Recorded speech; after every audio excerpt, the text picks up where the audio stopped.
Franchement, j'ai pas compris grand-chose. C'est vraiment trop compliqué d'être entrepreneur en France. Vu le bordel, Et oui, la fiscalité française est-elle trop compliquée avec ses articles à rallonge, sexies, quindécies, quaterndécies et les multiples renvois sur les articles 220 et quelques WX bis. On a d'ailleurs un bel exemple avec la transposition en France du régime de taux d'imposition minimum à 15% pour les grands groupes internationaux et qui demande un petit peu de temps pour assimiler tous les concepts et pour les mettre en place. Attention, on l'a mis en accéléré, ça pique un peu les yeux.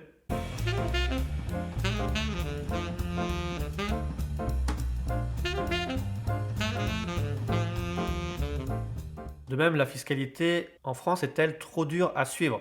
Pour exemple, la fiscalité de la location meublée, puisque depuis un moment on envisage de réformer cette fiscalité, et fin 2023, dans le cadre des débats pour la loi de finances pour 2024, on a eu des premières corrections et modifications de la fiscalité de la location meublée qui a ensuite été annulée, puis rétablie par erreur par le gouvernement dans le cadre de la version définitive de la loi de finances soumise au 49.3, tout en sachant que début 2024, l'administration fiscale a donné sa position comme quoi on pourrait continuer à appliquer l'ancien régime en matière de fiscalité de location meublée, tout en sachant que cette position fait actuellement l'objet d'un recours pour accès de pouvoir et qu'une nouvelle loi est également en cours de discussion pour modifier encore une fois cette fiscalité de la location meublée.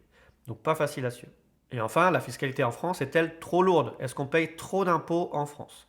C'est l'avis de 75% des Français qui estiment qu'on paye trop d'impôts suite au sondage fait dans le cadre du baromètre du Conseil des prélèvements obligatoires. Et d'ailleurs, c'est ce qu'on peut penser si on suit l'avis d'un entrepreneur en société.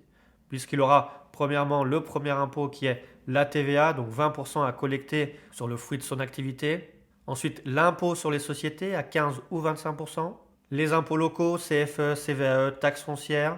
Ensuite, si vous souhaitez vous verser un salaire, vous aurez l'impôt sur le revenu, en sachant que selon les montants, vous pourrez arriver au taux maximum de 45%, voire vous voir appliquer la contribution exceptionnelle sur les hauts revenus de 3 ou 4% complémentaires. De même, c'est sans parler des cotisations sociales qui vont s'appliquer à des taux d'environ 40% ou 80% selon votre structuration juridique, tout en n'oubliant pas que une partie de la CSG que vous payez n'est pas déductible pour le calcul de votre impôt sur le revenu. C'est pour ça qu'il y a une différence entre votre net à payer et votre net imposable qui est supérieur.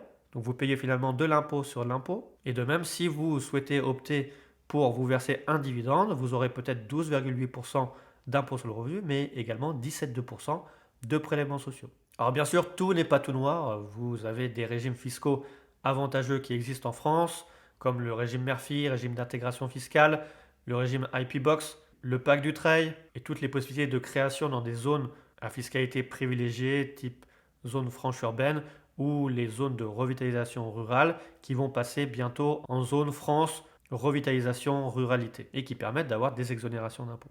Et on vous a présenté tous ces mécanismes dans des vidéos spécifiques sur notre chaîne. Mais bon, dans tous les cas, on voit qu'il n'est pas si facile de s'y retrouver et qu'il est peut-être le moment de s'expatrier.